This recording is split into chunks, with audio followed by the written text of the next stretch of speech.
Hi, my name is David Muir, and thanks for joining us on our Preventing Pitfalls candidate download class.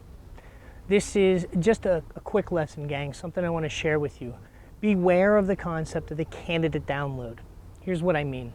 A lot of times when a hiring manager or a recruiter or a headhunter gets on the phone with a candidate and they start asking them a few questions about their career. The candidate will just start giving a dissertation. They'll start talking about all the different things that they've done, barely pausing to take a breath. And I've often asked candidates why they do this, and they respond to me with stuff like, well, I thought you just wanted to know all about me. And a piece of that is true, yes. But realize that when you get approached about a potential job opportunity, it really should be engaged like a give and take conversation.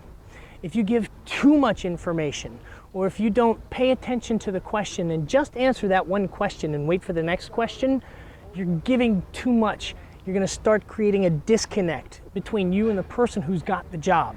So, two other quick stories that I'd like to relate to you about the candidate download and the unfortunate consequences of. One is a lady by the name of Michelle. Fantastic lady, very highly referenced, and very skilled for the opportunity she was interviewing for.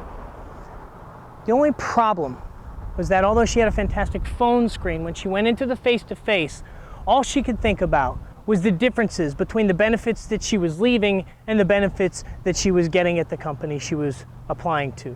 She was concerned that she had 4 weeks of vacation and they only offered 2 when someone started with the company. And this was her focal point. It really soured the person interviewing her. She was highly qualified, but her focus was in the wrong direction. She didn't keep her eye on the ball. She just downloaded these stresses. Can't do that on the first date. The other person's a gentleman by the name of Bill. Now, Bill, also highly qualified, executive level person. As a matter of fact, he'd even owned his own business for over a decade. His scenario was that he had been hired under false pretenses and been told that he was going to be afforded a lot more responsibility than what actually transpired once he got on the ground.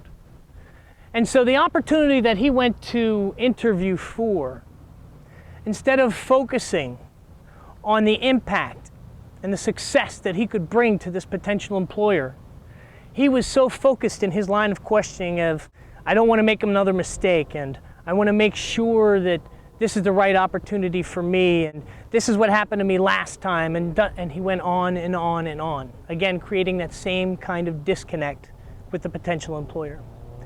Keep in mind, huge pitfall is when you're not in a conversation, you're only focused about bringing your desires and wants on the table instead of figuring out how you can help the person with the job. So just a few stories that I hope can relate to you, the dangers of the candidate download. And remember, the candidate download can happen anywhere, and it is disastrous, whether it's in the very first phone call or if you're waiting for the offer. If you're being interviewed, you should have a clock running in your head, and every 2 or 3 minutes you need to make sure that the person on the other end is still engaged. Make sure it's a conversation. They don't want to hear just a whole list of everything you've ever done, or how you were wronged in your last job, or what you're giving up to maybe take their job. They want to hear why you belong in the position. They want to hear you're excited about the opportunity. Thanks for joining us. Prepare to be hired. Your job awaits.